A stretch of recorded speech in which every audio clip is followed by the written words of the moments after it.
ఎకరానికి 40 క్వింటాల దిగుబడి పొందాలంటే ఈ విత్తనం తర్వాతేనండి.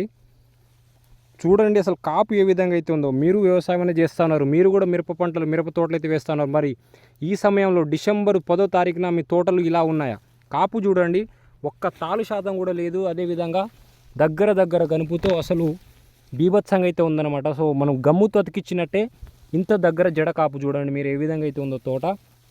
ఈ విధంగా కాస్త ఎకరానికి 30 నుండి 35 క్వింటాలు ఎందుకు కాదండి. చూడండి మీరు ఏ విధంగా అయితే ఉందో. గుత్తులుగా సందు లేకుండా ఏ చెట్టు లేపి చూసినా సరే గంపెడు నిండా కాయాలన్నట్టు. ఒక్క చెట్టనే కాదు, మీకు తోట మొత్తం చూసినా సరే ఇదే విధంగా కాపు అయితే ఉంటుంది. చూడొచ్చు ఏ విధంగా అయితే ఉందో. కాయ సైజు చూడండి, ఏ మాత్రం అసలు తగ్గకుండా దగ్గర మంచి కలరు, అదేవిధంగా మంచి సైజు, అదేవిధంగా మంచి నాణ్యతతో అయితే ఈ వెరైటీ అయితే బీభత్సంగా అయితే ఉందన్నమాట. మరి రైతు అయితే చాలా అదృష్టవంతుడు.